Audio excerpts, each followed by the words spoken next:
Please, stop." The words barely carried through the winter wind, but Rex heard them. A snowy parking lot outside a quiet supermarket, a retired U.S. Marine walking to his truck, a canine that suddenly refused to move, 3 drunk men who thought the night belonged to them. What they didn't know was that the man holding the leash had spent years protecting others, and the young Marine they were cornering carried the legacy of a fallen brother in arms. And when a military vehicle rolled into that lot minutes later, it became clear this wasn't just an intervention. It was a moment long prepared by fate. Before we continue, subscribe to the channel and tell us where you're watching from. Enjoy the story. Snow fell hard over Bozeman, Montana. The kind of winter night where sound felt muffled and the cold pressed against the skin like a living thing. Daniel Carter stepped out of the automatic doors of the supermarket with a paper bag tucked under his arm, breath fogging the air. He was 38, tall and broad-shouldered, with the solid, grounded posture of a man who had once carried far more weight than groceries. His dark hair was cut short and uneven, not styled but practical, with streaks of early gray at the temples. A trimmed beard lined his angular jaw, hiding scars that most people never noticed unless they knew where to look. Daniel's eyes were a muted steel blue, calm on the surface, guarded beneath. Eyes shaped by years of learning that calm was not the absence of danger, but readiness for it. 3 years had passed since he left the U.S. Marine Corps, and yet the habits never fully loosened their grip. He still scanned reflections in glass, still noted exits, still measured distance without thinking. Beside him walked Rex, a German shepherd with a thick sable coat darkened by melting snow. 7 years old, powerful, but controlled. Rex moved with a quiet precision that set him apart from ordinary dogs. No pulling, no wandering, every step aligned with Daniel's pace. His ears were sharp triangles against the wind, his amber eyes alert but disciplined. Rex had once worn a canine harness and body armor. Tonight, he wore only a simple collar and leash, but the instincts underneath remained intact. Daniel often thought Rex understood the world more clearly than he did, less cluttered by memory, more honest in reaction. The parking lot was nearly empty, cars buried under fresh snow, yellow lights buzzing overhead. Wind whipped loose shopping carts against a metal corral, the sound sharp and lonely.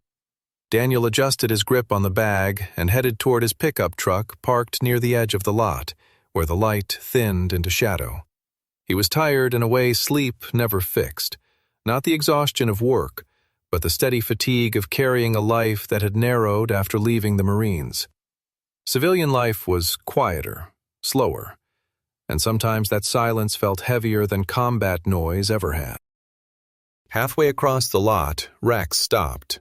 Not slowed, not hesitated. He stopped completely, paws planted, leash pulling tight. His ears snapped forward, tail lowered, body rigid as a drawn bow. Daniel felt the tension travel instantly up the leash into his hand. "Rex," Daniel said quietly, his voice calm, practiced. "Come on, truck's this way." Rex did not move. That alone set something cold and familiar into Daniel's spine. Rex had ignored commands only once before, years ago, overseas, seconds before an explosion tore through a convoy road. Disobedience was not confusion with Rex, it was warning. Daniel followed Rex's line of sight toward the far corner of the parking lot, where the lights barely reached. Snow swirled thicker there, swallowing detail, turning shapes into shadows. Daniel gave the leash a gentle tug. "No, Rex, we're done." Rex leaned forward instead, muscles tightening under his coat, a low vibration passing through his chest. Not a bark, not a growl, but a restrained signal. Daniel's pulse slowed as his mind shifted gears, the civilian mask sliding away without conscious permission. He listened, not with his ears alone, but with memory. The wind, the carts, and something else barely there, like a fracture in the quiet. Rex took one step forward. Daniel followed automatically, not because he wanted to, but because control mattered, and letting go never had. As they moved closer to the shadows, Daniel's eyes adjusted. He began to see movement. 3 figures standing too close together, blocking the narrow path between parked cars. Their shapes were loose, unsteady. Men. Big jackets. One of them laughed, the sound rough and careless, the laugh of someone insulated by numbers. Between them stood a woman. She was young, early 20s at most, wearing a U.S. Marine Corps service uniform still crisp despite the snow. The fabric hung slightly stiff on her slim frame, as if it had not yet molded to her body through time and wear. She was average height, lean, with dark brown hair pulled into a tight regulation bun beneath her cover. Her skin was pale from the cold, cheeks flushed red, lips pressed thin as she tried to step sideways past the men. One of them shifted deliberately to block her path. Another leaned in too close, invading space with a grin that carried no humor. Daniel stopped without realizing it. His grip tightened on the leash. He watched, not intervening yet, not moving, just observing, the way Marines were trained to do before action. Rex stood half a step ahead of him now, body angled protectively, ears locked forward. The woman's hands were clenched at her sides. Daniel recognized the posture instantly. Fear, held back by discipline. Training battling instinct. She said something Daniel couldn't hear over the wind, her voice low, controlled, trying not to escalate. One of the men reached out and brushed her sleeve, fingers lingering too long. Rex's chest vibrated again, deeper this time. Daniel's mind argued with itself. He was not on duty. He was not in uniform. He had left that life behind.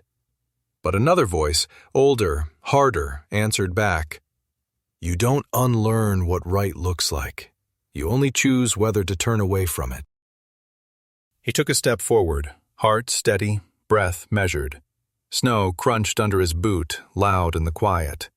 One of the men glanced over, eyes flicking to Rex, then back to Daniel with a smirk that dismissed him as just another passerby. Then, from the circle of bodies, the woman's composure cracked. Her voice cut through the wind, thin and shaking now, stripped of rank and training, reduced to something raw and human. Please, stop. Daniel didn't decide to move closer. He was pulled. The leash tightened in his gloved hand as Rex leaned forward with unmistakable intent, the dog's weight shifting low and steady, not frantic, not confused, focused.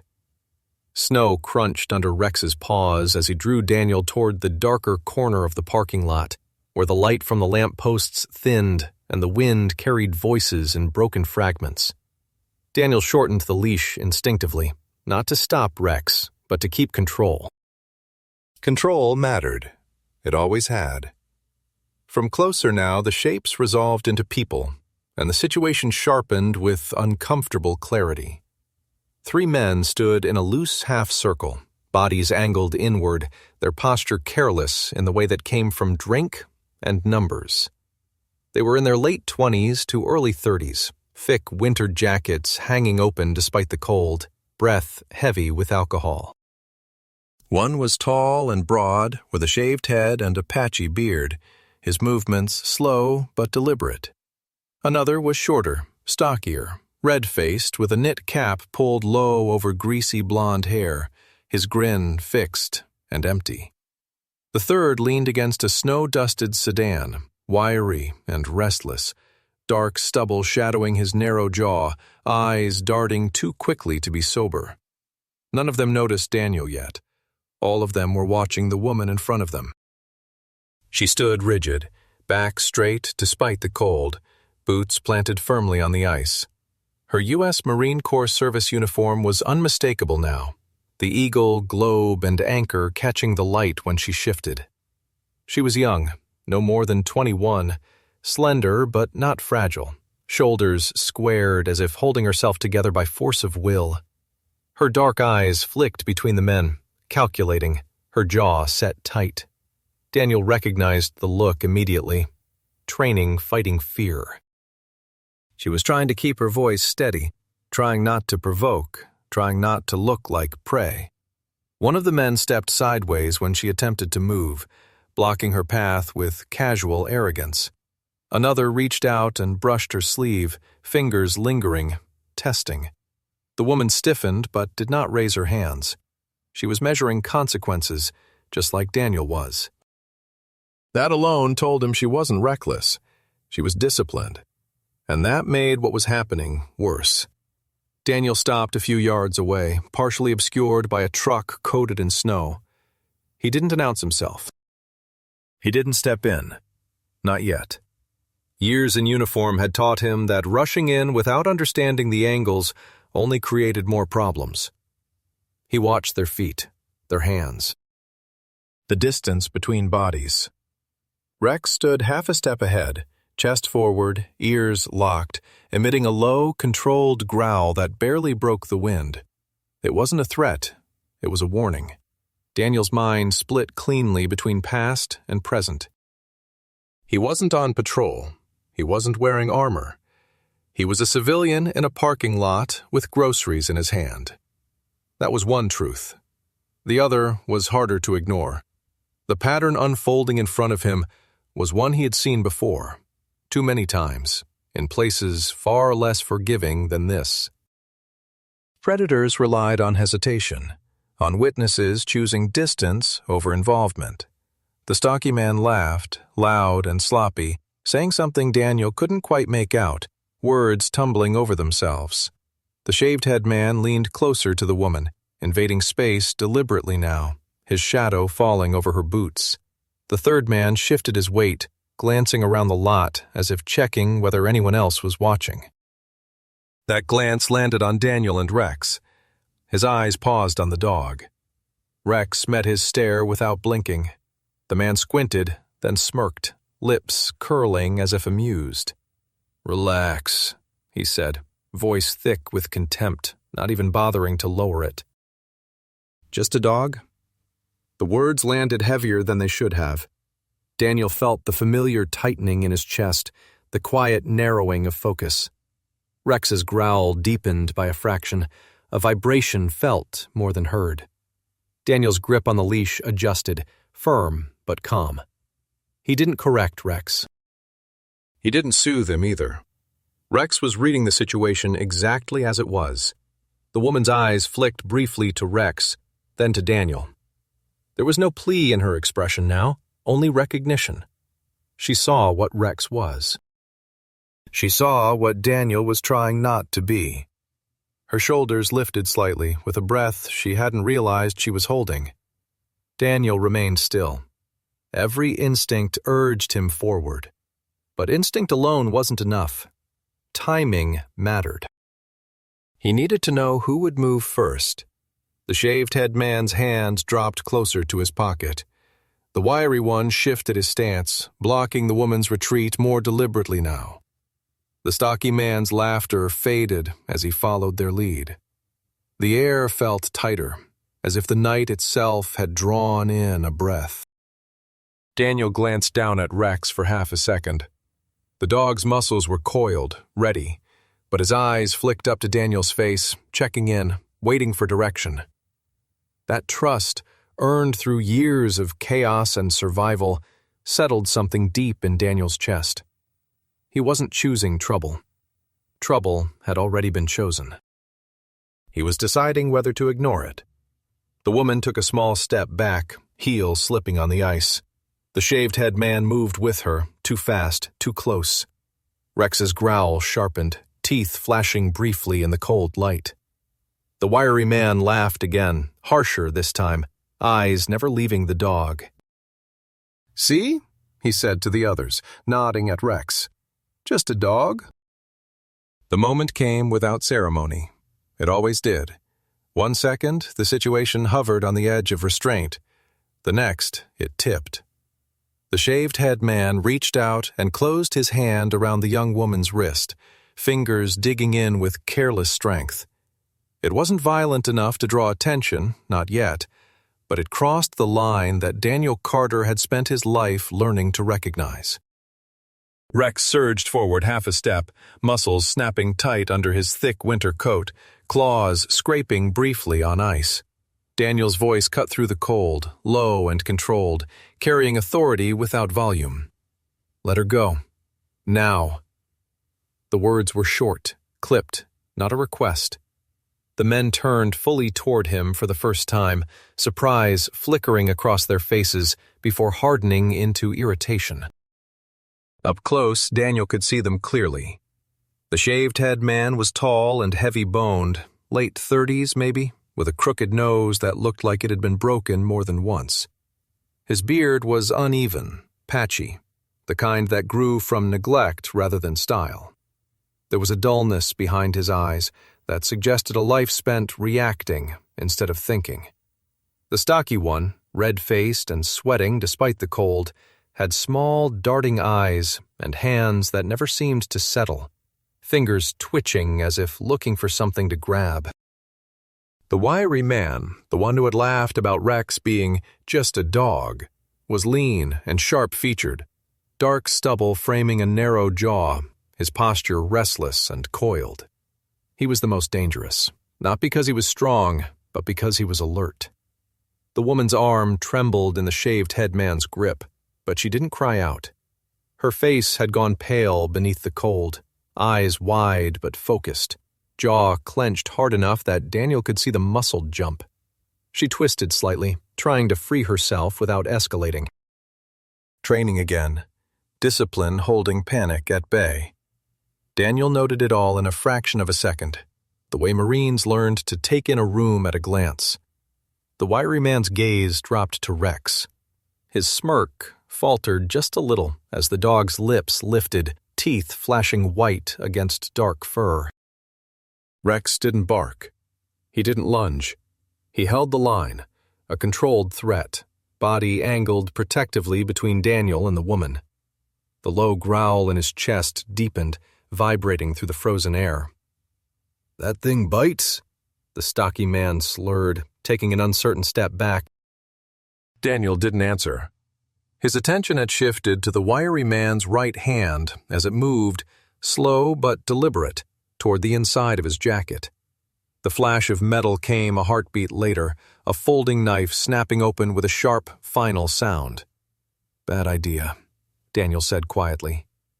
The knife changed everything.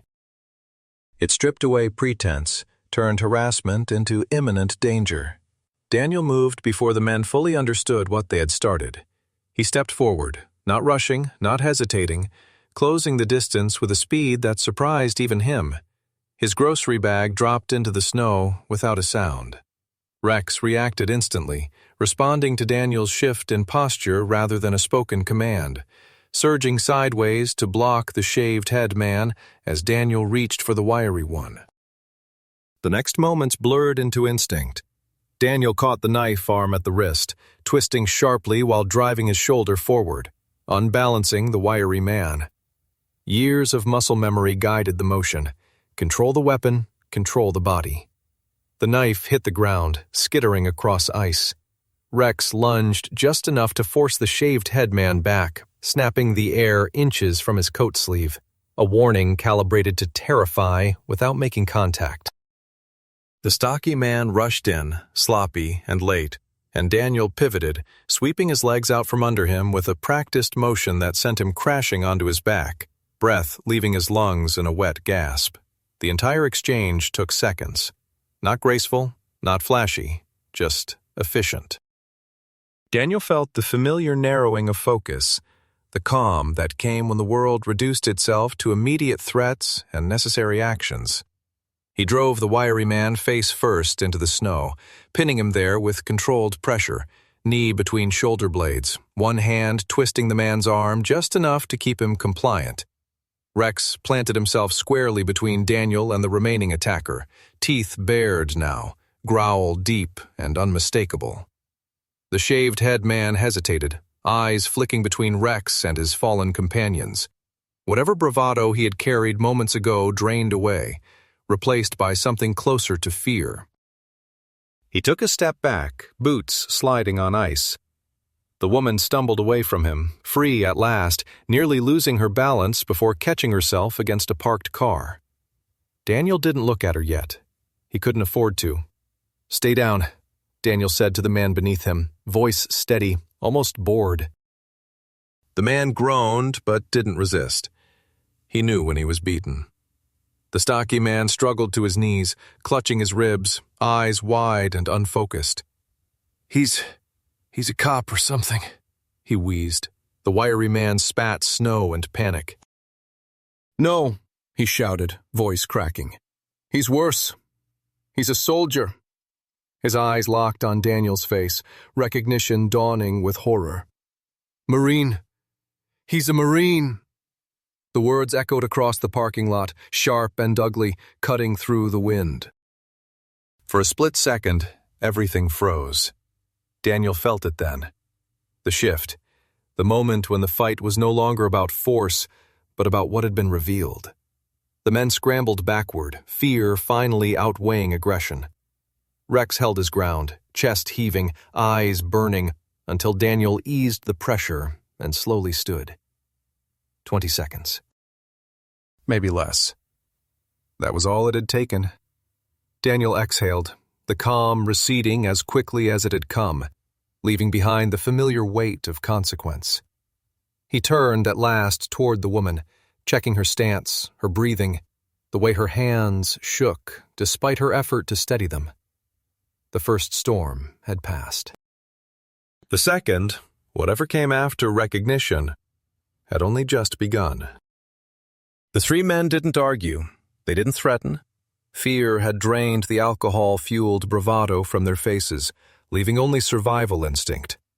They backed away in uneven steps, boots slipping on ice, one of them clutching his ribs as if the pain had finally registered.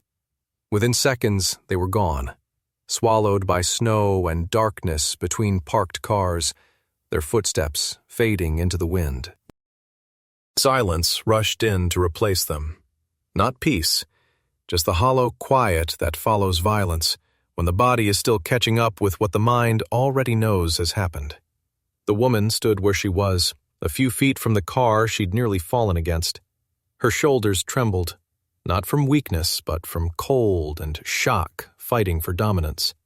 She was breathing too fast, measured inhales learned in training breaking down under the reality of the moment. Snow clung to the hem of her uniform trousers and melted into dark patches along the fabric. Daniel took in the details automatically. No visible injuries, hands shaking but responsive, posture still upright. She hadn't collapsed. That mattered. Rex remained planted between them and the open space of the lot, chest broad, legs braced, ears still forward. His breath came in steady clouds, amber eyes tracking movement at the edges of the light. The dog looked larger now, more imposing, not because he had changed, but because the threat had retreated and left behind its absence. Daniel eased a fraction of tension from the leash, enough to signal that the immediate danger had passed.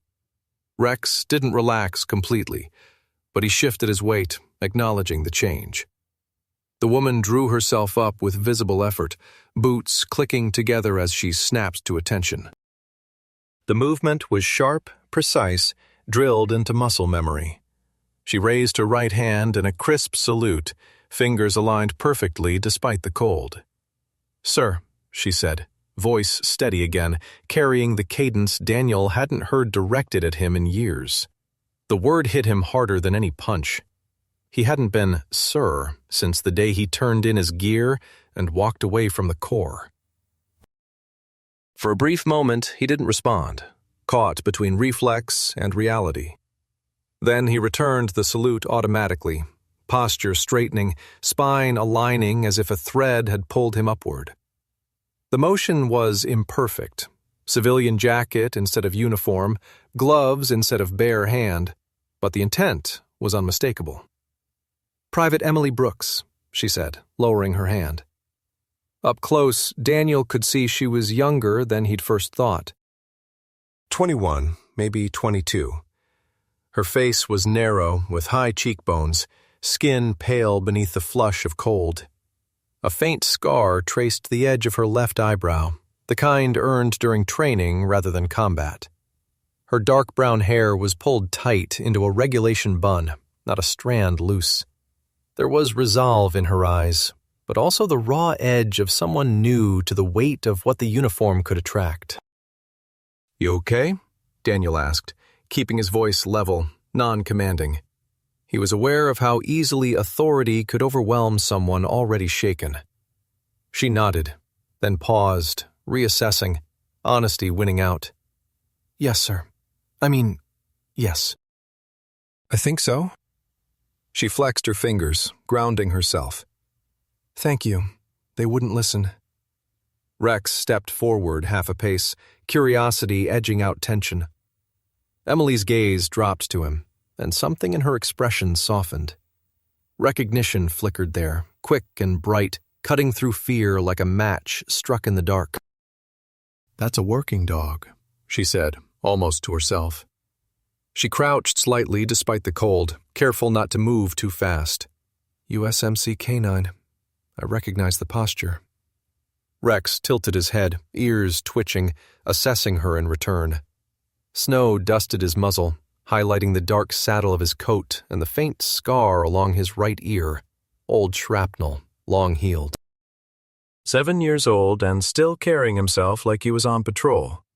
Daniel watched the exchange, a tightness forming behind his ribs. "He's retired," Daniel said quietly. Emily looked up at him, surprised.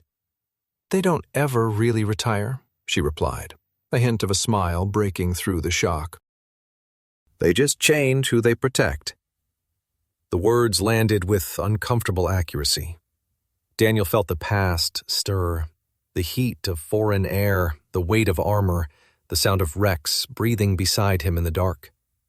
He pushed it down, as he always did. This wasn't the time.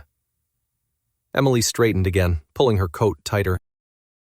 "I was heading back to base," she said.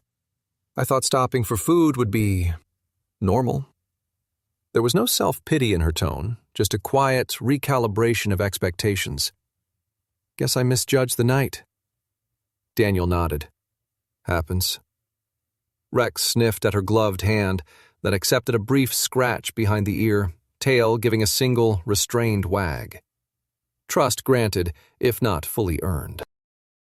Daniel felt a strange mix of pride and unease watching it happen. Rex didn't offer that to everyone. The wind shifted, carrying with it a new sound, low, heavy, deliberate. An engine. Not the high-pitched hum of civilian cars, but something deeper, more controlled. Headlights cut through the falling snow from the far end of the lot, brighter and steadier than the rest.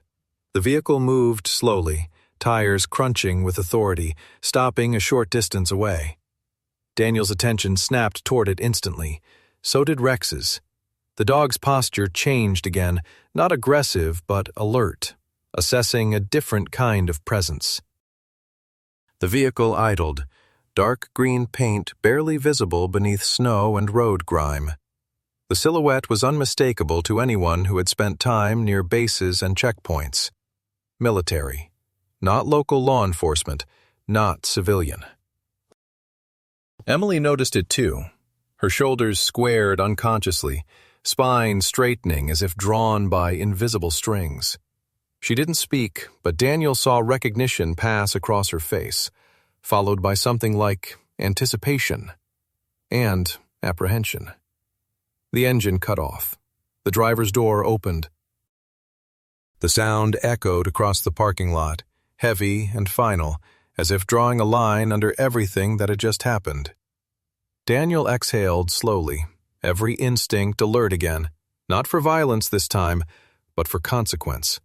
Whatever came next wasn't random. He could feel that much in his bones. The night held its breath as boots hit the pavement. The man who stepped out of the vehicle did not hurry. He didn't need to. Authority moved with him the way cold moved through bone. slow, inevitable, impossible to ignore. He was in his late 50s, tall but slightly stooped at the shoulders, not from weakness but from decades of carrying responsibility. His hair was iron gray, cut close, his face long and angular, with deep lines carved by weather, command, and difficult decisions. A neatly trimmed mustache framed a mouth that rarely smiled, and his eyes, dark, steady, missed very little. He wore a Marine Corps dress coat beneath a heavier winter overcoat, the collar turned up against the snow, boots polished despite the slush. This was Lieutenant General Robert Hale, though Daniel would not learn his full title just yet. The general's gaze moved first to the woman. It always did. Rank did not erase responsibility. "Private," he said, voice firm, measured, carrying easily through the wind. "Are you injured?" Emily snapped to attention instantly, heels together despite the ice. The tremor in her body did not reach her voice. "No, sir," she replied. Shaken, but unharmed.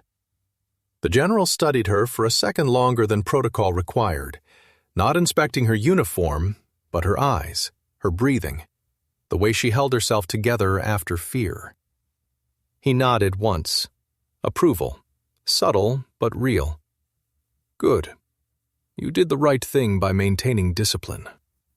Only then did he turn to Daniel. The shift was almost imperceptible, but Daniel felt it. This was no longer about aftermath. It was assessment. The general did not look at Daniel's face first. He looked at his feet, stance slightly angled, weight balanced. He looked at Daniel's shoulders, relaxed but ready. Then his eyes went to the leash, to the way Daniel held it. Not wrapped, not slack, fingers positioned for instant control. He noted the distance Daniel kept between himself, Rex, and the others. Enough space to react, not enough to invite surprise. Rex met the general's stare without flinching. The dog stood tall, alert but silent, snow crusting the thick fur along his back. The scar on his ear caught the light briefly. A working animal, even without insignia. The general's expression did not change, but something behind his eyes sharpened. "You handled that efficiently," he said to Daniel. Not praise. Not accusation. Observation. Daniel inclined his head slightly. "Didn't want it to get worse, sir." The general's brow creased just enough to suggest interest. "Sir," he repeated, as if testing the word. He turned his head slightly and spoke into the radio clipped beneath his coat, his tone low and controlled. He gave a name Daniel didn't catch, followed by a short string of identifiers: height, build, canine present. The response came back quickly, distorted by static. The general listened, eyes never leaving Daniel's face. Memory stirred unpleasantly in Daniel's chest. He knew this process, had lived it from the other side. There was no hiding from someone who knew what to look for. The general lowered the radio. "Daniel Carter," he said calmly. "Former U.S. Marine." Daniel didn't answer immediately. The snow seemed louder suddenly, the wind harsher. Emily's eyes flicked between them, confusion giving way to realization. "Yes, sir," Daniel said at last. The general nodded, as if confirming something he had already known. "Staff Sergeant, Infantry, multiple deployments." His gaze dropped briefly to Rex. "Canine handler.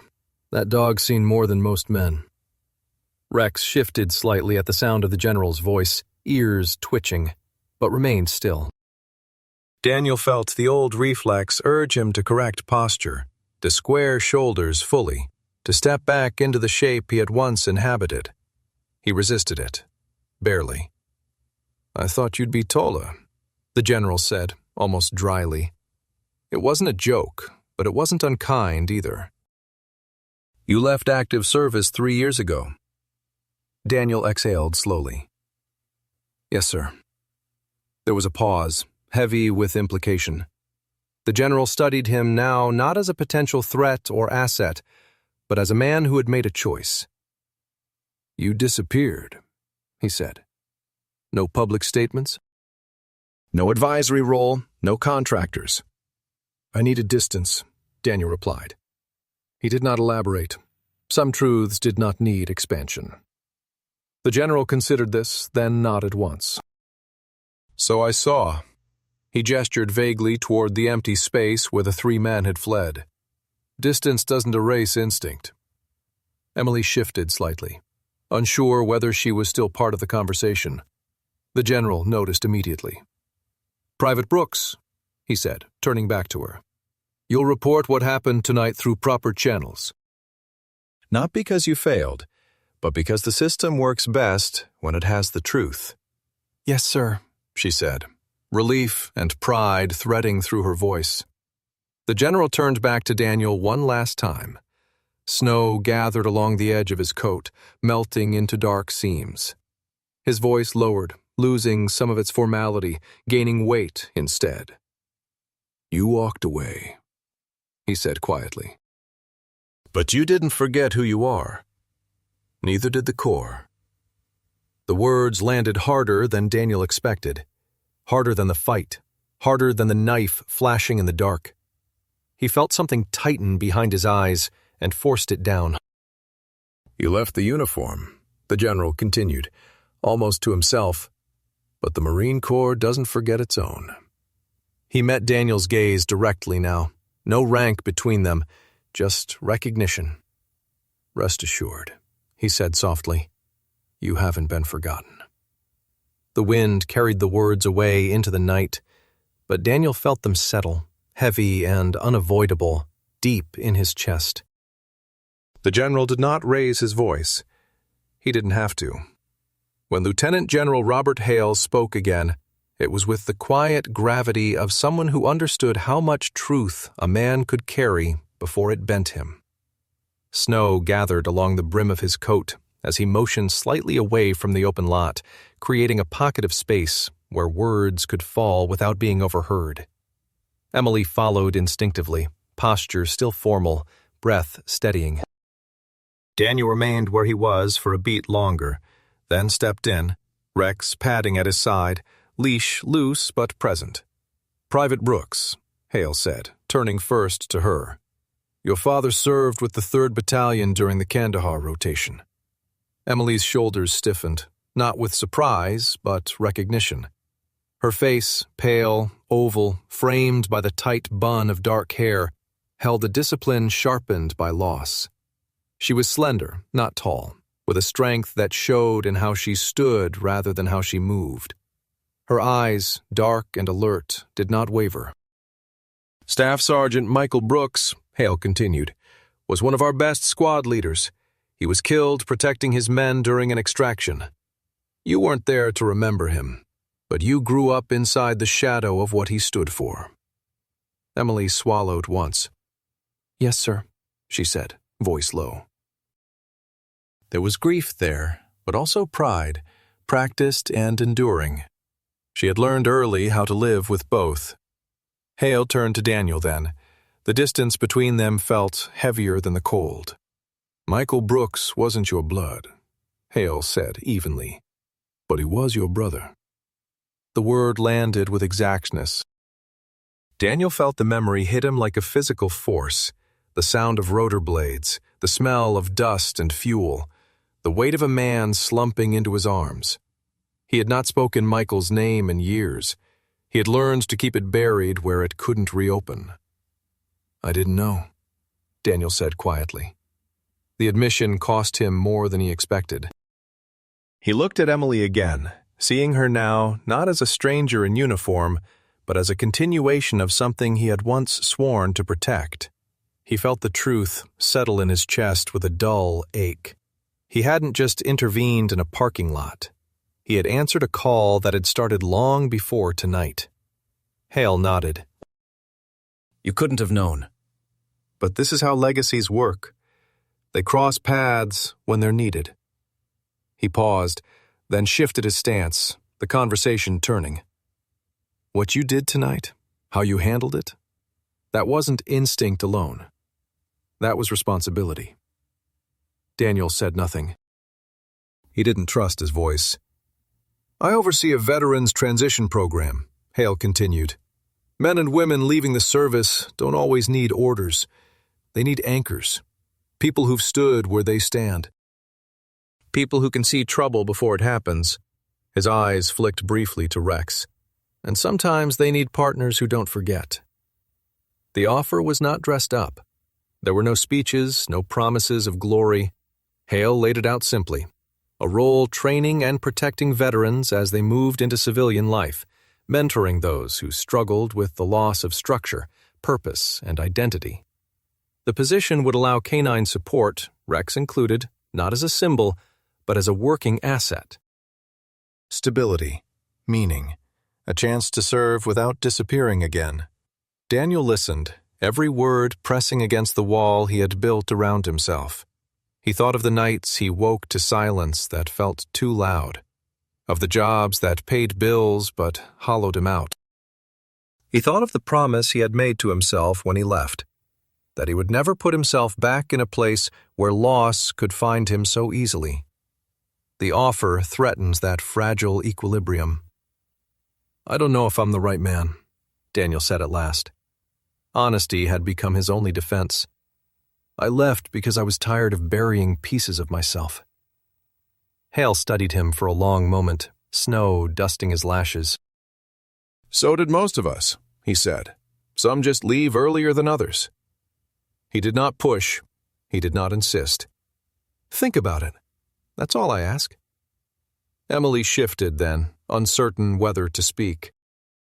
Hale gave her a nod. Permission. "Sir," she said, turning to Daniel, her voice steadier now. "My father used to say the hardest thing about service wasn't the danger. It was walking away from the people who understood you." She hesitated, then added softly, "I think he'd have trusted you." The words cut deeper than Hale's authority ever could. Daniel looked at her, at the resolve shaped by a loss she had never fully known, and felt something loosen inside him. Rex chose that moment to move. He stepped forward, slow and deliberate, the snow muffling his paws. The dog lifted his head and pressed it gently into Daniel's gloved hand, weight solid, grounding. 7 years old, scarred, loyal beyond language. Not asking, telling. Daniel closed his fingers in Rex's fur, the familiar warmth anchoring him to the present. The decision he had been circling settled with quiet certainty. He exhaled, long and steady. "I'll come in," Daniel said. "Talk it through. No promises beyond that." Hale's mouth curved into something close to a smile. "That's all any of us ever start with." The wind eased slightly, as if the night itself had released a held breath. Daniel stood there with Rex at his side, Emily watching with a mix of relief and respect, and understood that the past did not weigh him down because it was heavy, but because it mattered. And sometimes that weight was exactly what pointed the way forward. Winter never truly left Bozeman. Months passed, the calendar shifted, but the cold remained stitched into the town's bones. Snow still gathered in the shadows between buildings, and the wind still cut across the valley with quiet persistence. Daniel Carter learned to measure time differently now, not by deployments or rotations, but by mornings that began with purpose and ended with a kind of tiredness that felt earned. The facility sat on the edge of town, modest and functional, its concrete softened by frost and boot tracks. No flags snapping dramatically, no ceremony, just a place where people arrived carrying more than they showed. Daniel walked through its doors most days wearing civilian clothes, heavy jacket, worn boots, gloves rubbed smooth at the palms. His hair had grown slightly longer, the gray at his temples more visible in daylight. The beard remained, trimmed, but honest. He carried himself the same way he always had, shoulders relaxed, spine straight, eyes scanning without appearing to. He no longer wore rank. He no longer needed it. Rex padded at his side, older now, muzzle just beginning to silver, gait steady and deliberate. 7 years had turned into 8. His hearing was as sharp as ever, his posture still unmistakably that of a working dog. He wore a simple harness when duty called, not as decoration but as clarity. Rex understood routines better than most people. He understood when to push and when to sit quietly beside someone who wasn't ready to speak. That, Daniel had learned, was the real work. Inside the training room, a handful of veterans stood in a loose circle, boots planted on worn mats. Some were young, barely out of uniform, their movements still showing the rigidity of recent discipline. Others were older, faces lined, eyes tired in a way that spoke of years spent outrunning memories. Daniel didn't lecture. He demonstrated. How to breathe through a spike of anger. How to recognize the moment before a reaction became a mistake. Rex moved among them calmly, accepting tentative hands, stepping back when tension rose. Trust wasn't forced. It was allowed to arrive. Across town, Emily Brooks finished her first independent assignment with a precision that surprised even her. She had filled out slightly since the winter night in the parking lot, strength settling into her frame as confidence did. Her hair remained regulation tight, her uniform worn with pride but no illusion. She had learned that respect came less from insignia than from consistency. The faint scar at her eyebrow was still there, but it no longer marked inexperience. When she stood at attention now, it wasn't just training holding her upright. It was belief. Emily visited the facility when her schedule allowed. Not as a favor, as a reminder. She spoke with the veterans quietly, listened more than she talked, learned how many versions of service existed beyond the one she was living. With Daniel, conversation came easily and without ceremony. He never told her who her father had been to him. He didn't need to. She knew enough by how carefully he watched her back when she trained, by how Rex seemed to accept her presence without question. One afternoon, as snow drifted down in slow, lazy spirals, a man named Tom Alvarez arrived at the door. He was new, early 40s, medium build, with a neatly kept beard and tired brown eyes that avoided mirrors. His posture was guarded, shoulders tight, as if expecting something to strike from behind. A former logistics Marine, discharged after an injury that ended his career abruptly. Loss had made him cautious. Rex approached him slowly, sniffed once, then sat at his feet. Tom's breath hitched before he realized he was smiling. Daniel watched moments like that with a quiet satisfaction he never named. He had stopped trying to replace what he'd lost. Instead, he built something that fit the shape of who he was now. Some nights were still hard. The past still knocked when it felt like it. But the door no longer stayed closed by force. It opened because there was something on the other side worth stepping toward. When winter tightened again, Emily stood outside the facility one evening, watching Rex trot across the snow toward Daniel. "He's older," she said. Daniel nodded. "So am I." She smiled. "Doesn't seem to slow either of you." Daniel looked around. The building, the tracks, the people inside finding their footing again. "No," he said. "It just changes what we run toward." Rex reached him and leaned in, solid and familiar. Daniel rested a hand on the dog's head, fingers pressing into fur worn smooth by years of weather and work. He didn't think about what he had been. He thought about what he did now. The cold bit at his cheeks. The town lights flickered on as dusk settled, and Bozeman carried on the way it always had. Some people still wore the uniform. Others didn't. Some carried rank. Others carried memory. But Daniel understood, finally, that being a Marine had never been about where he stood or what he wore. It was about how he showed up. When someone needed steadiness, when fear needed quiet, when the work asked for patience instead of force. Winter held the town in its grip, but inside that cold, something endured. Daniel turned back toward the building with Rex at his side, footsteps steady, purpose clear, living proof that service did not end when the uniform came off. It simply changed shape. Sometimes the miracle is not thunder or light from the sky. Sometimes it is quieter. A moment when someone is placed exactly where they are needed. A dog that stops. A man who listens. A choice that turns fear into safety. God often works this way, through ordinary people who are willing to act when their hearts are stirred. In our daily lives, we may never wear a uniform or face danger like this, but we are given the same chance to show up, to protect, to care, to choose what is right even when it costs us comfort. If this story moved you, take a moment to share it with someone who may need hope. Leave a comment and tell us where you're watching from. Subscribe to the channel so these stories can continue. And may God bless you, protect you, and guide your steps wherever you are tonight.